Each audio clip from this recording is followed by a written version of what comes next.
Madame, Monsieur, bonjour. Triple D en Tui, sur la route nationale numéro 15 de tous les espoirs, à peine 100 km de Yaoundé. Mosaïque de forêts et de savanes boisées traversées par la Sanaga, le fleuve le plus long du Cameroun. Réveillée d'un long sommeil infrastructurel, la ville porte des habits neufs taillés sur mesure. En attendant, pourquoi pas, l'industrialisation, notamment dans le domaine du bois, avec des essences forestières de grande valeur, Moabi, Sapeli, l'ébène et l'Iroko. Invité Triple D, le maire d'Ntui, avec qui nous allons faire le tour du propriétaire, ou si vous préférez, l'état des lieux.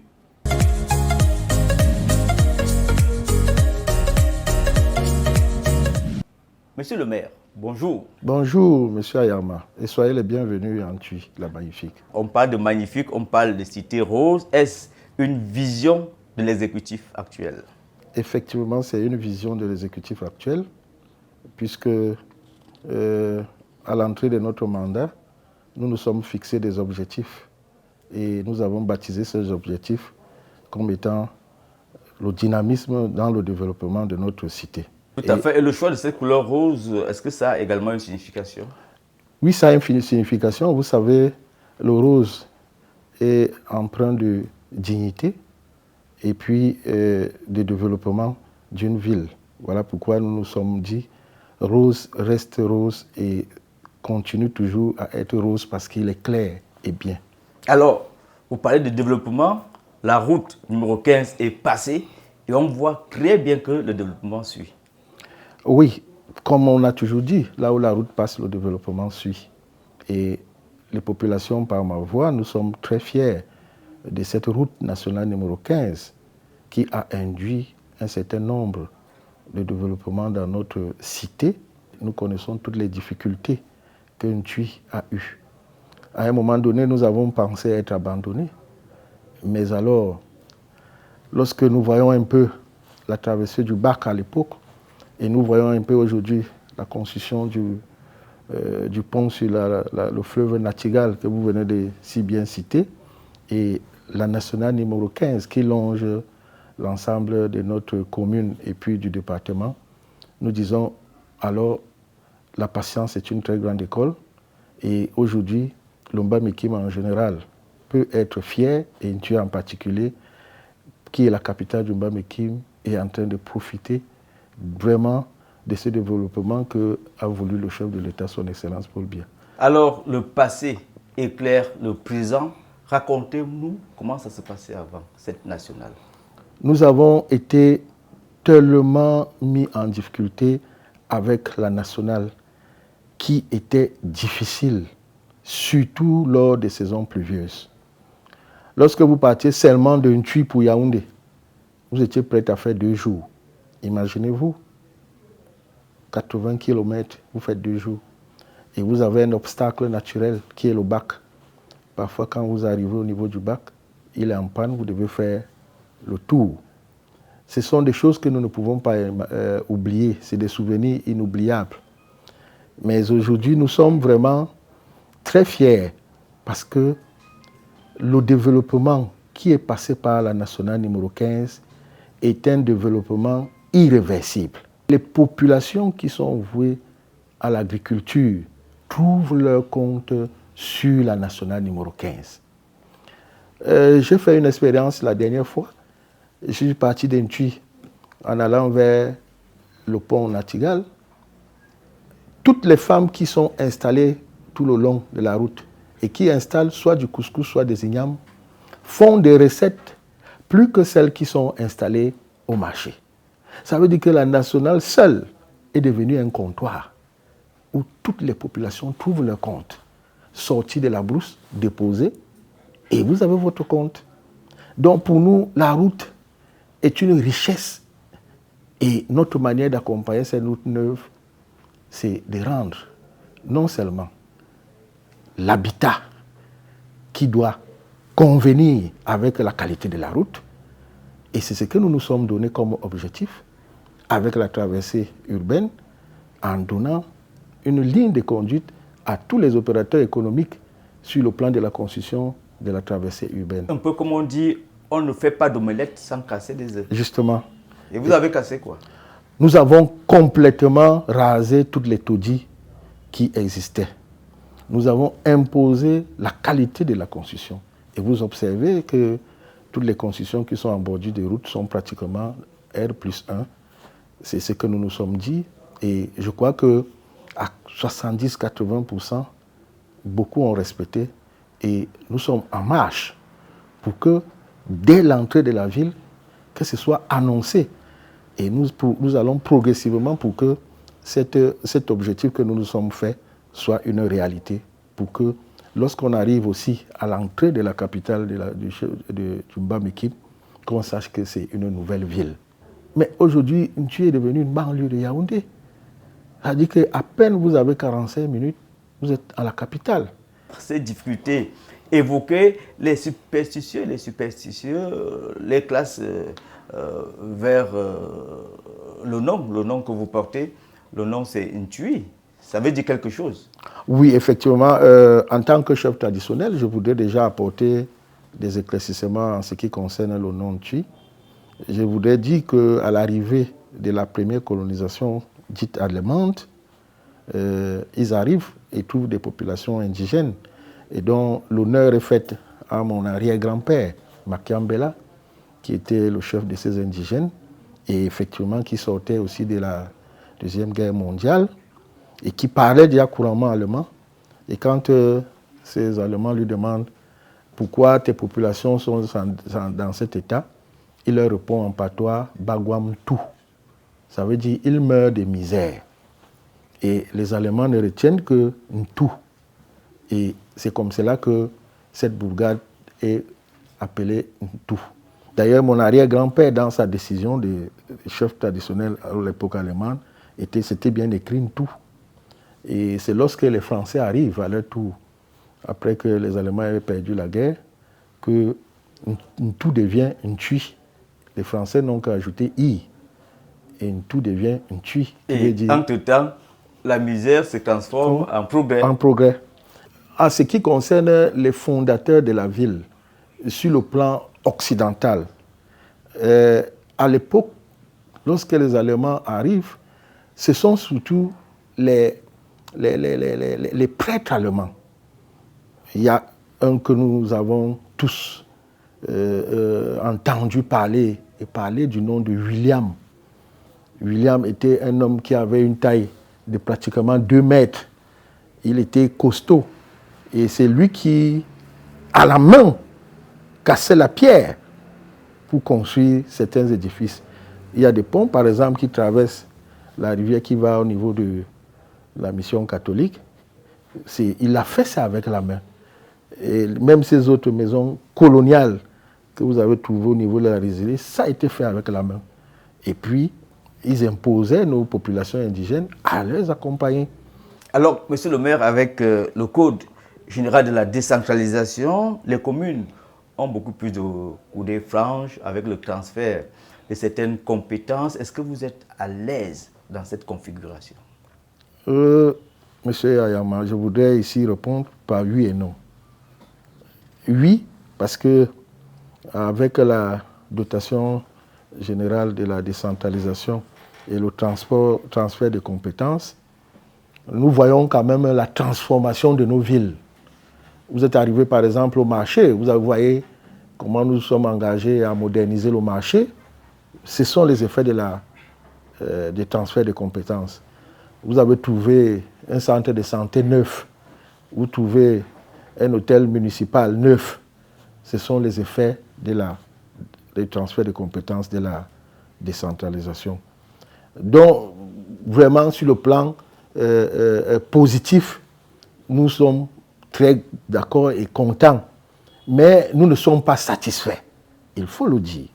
Parce que le transfert de compétences, c'est sur le plan administratif et financier. Mais alors, nous sommes limités et butés sur la procédure de paiement des entreprises qui viennent faire leurs travaux. Parce que lorsque nous avons fini les procédures, Maintenant, sur le plan du paiement, elles sont obligées de repartir au niveau de Yaoundé, sur le plan au niveau central, pour le paiement. Alors que normalement, le transfert de compétences est administratif et financier. Et ça fait un goulot d'étranglement parce que ces entreprises-là, qui éprouvent des difficultés pour être payées au niveau central, ne reviennent plus. Ntui, le paradis agricole qui fait peau neuve, voyons tout cela en images. Je ne vous apprends rien du tout. Une image vaut 1000 mots. Reportage.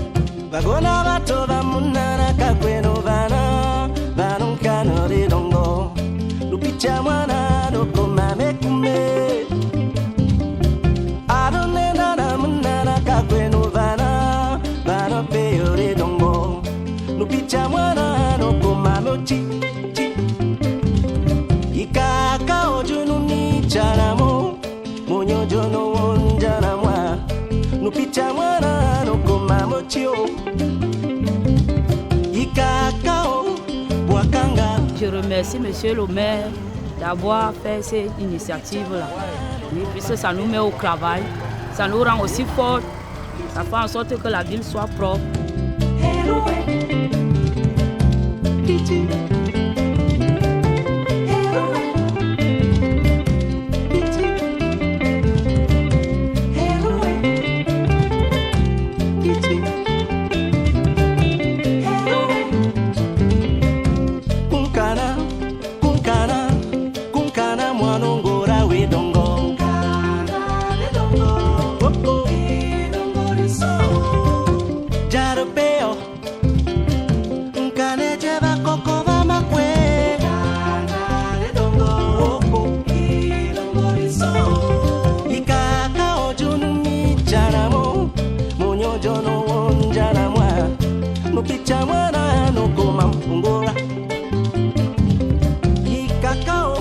Télévision, Babila, Mburu, nous pichamwana, nous pomame kume,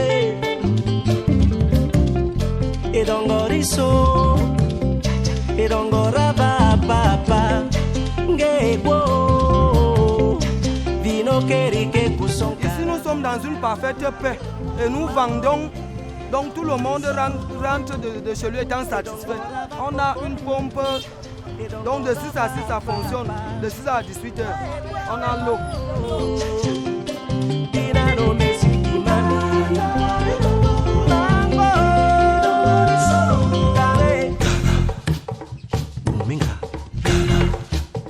À tout temps, il y a de l'eau. Et l'eau est limpide, le préfet boit nous c'est tout. Je veux qu'on nous donne encore d'autres forêts, une autre forêt, papa. Bindani est déjà grand. On avait mis ça quand il n'y avait pas encore les gens. Notre village est devenu un grand village jusque là-bas. Et quand il y a un embouteillage, il y a d'autres gens qui rentrent sans eau.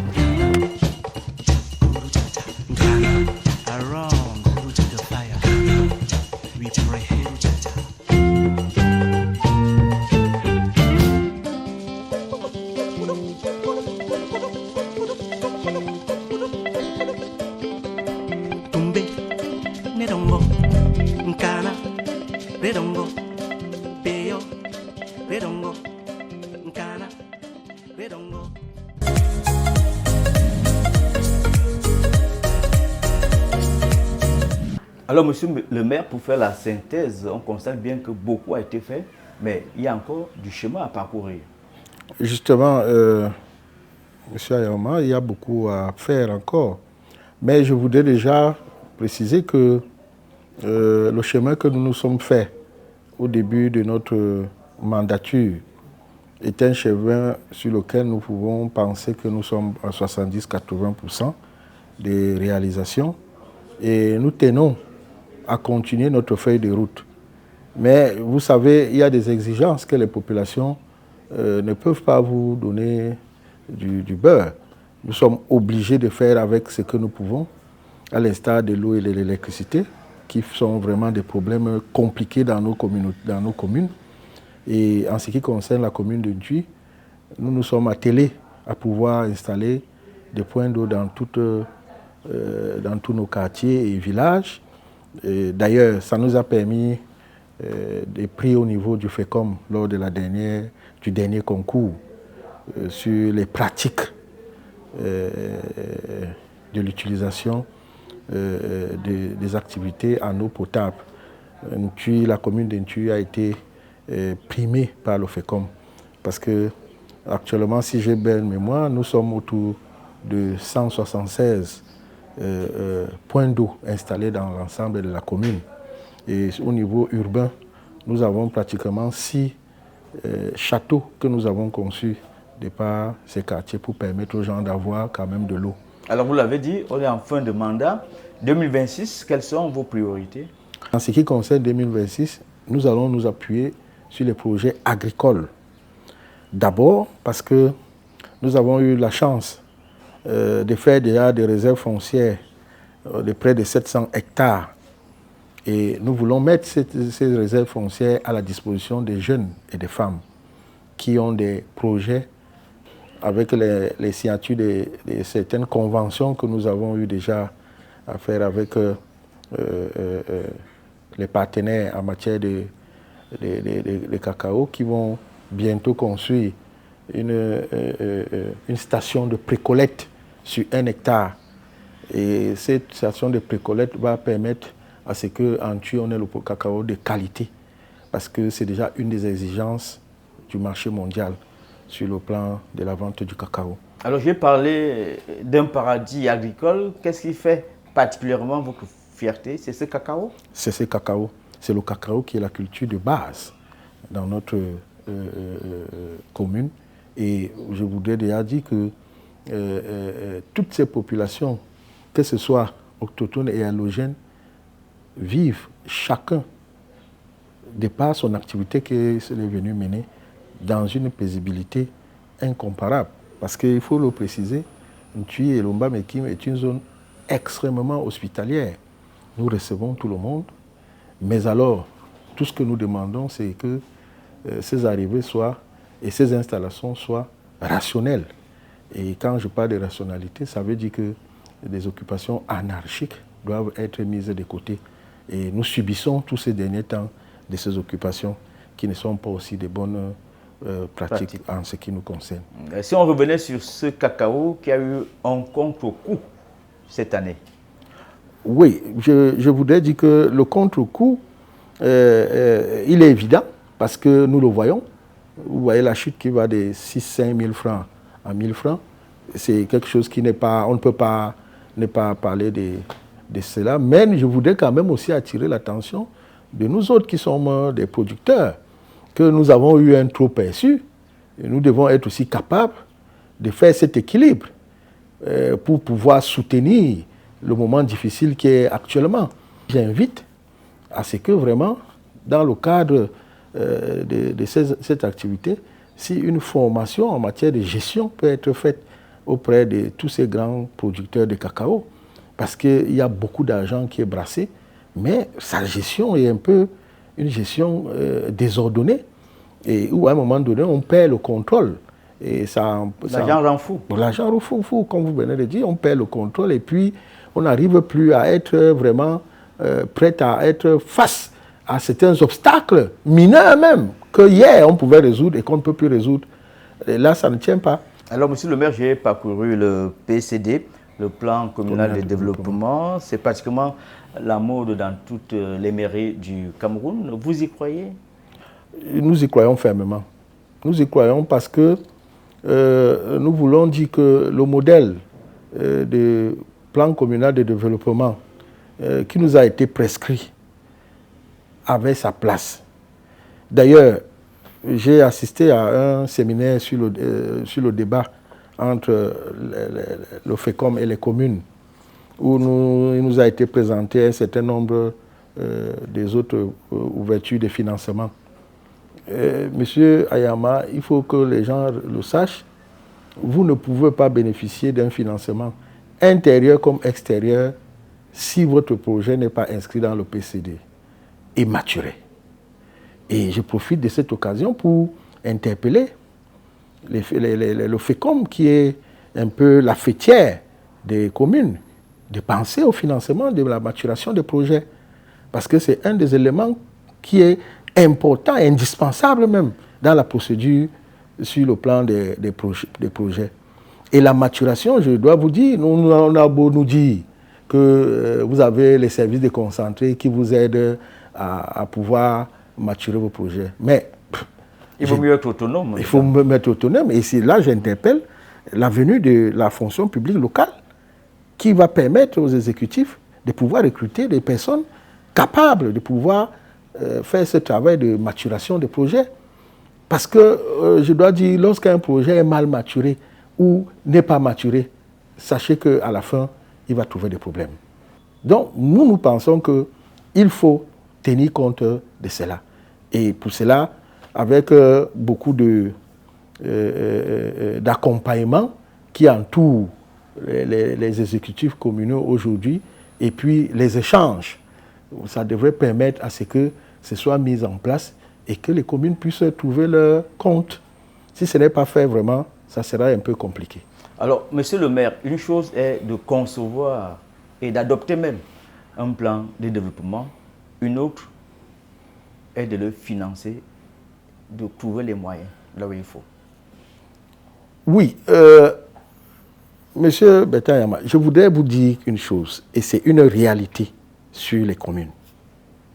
La commune, qui est une entité décentralisée, publique, prend toutes les dispositions pour que tous ces outils soient mis théoriquement en place. Mais c'est l'exécution de tout cela qui fait problème. Oui, vous mettez en place un plan communal de développement qui vous a pris autant d'argent. Parce que l'exemple d'Intui, le plan communal de développement, nous a pris beaucoup d'argent. Et il faut le savoir, c'est un plan communal de développement qui est étalé au trop sur 15 ans. Parce que dans les 15 autres prochaines années, vous devez reprendre un autre plan parce que la ville évolue.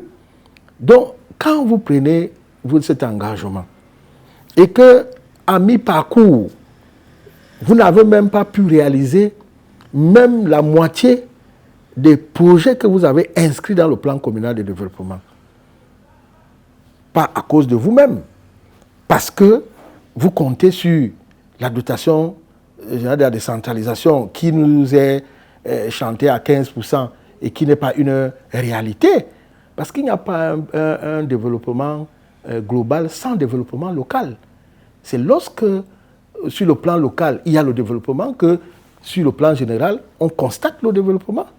Donc, il est important que l'État central prenne cette situation en main pour vite résoudre cela, afin que nous voyons les résultats escomptés à ce sujet. Sa Majesté, on va se dire au revoir en Toki. Ningamane njani nu ana numala ana nundusu o sumbena injini na ama edongo emo ama edongo endindam amuma bukuma edongo mamo me njingabe njitoni no ana amonumala inji dongo lo aji nunu na tamingi meje nutumba mala na kungumujani njinjani nu ku na kanu mate ngumujani njingunuhwa chokana mbunu. Chokana mbunu. Merci pour votre assistance dans notre ville, pour votre activité que vous êtes venu mener. Et nous voulons tout simplement croire que tout au long de votre séjour dans notre commune et dans le département en général, vous serez les bienvenus. Merci, monsieur le maire. Merci à vous également de vous abonner définitivement. D, décentralisation, différenciation, développement. Au revoir.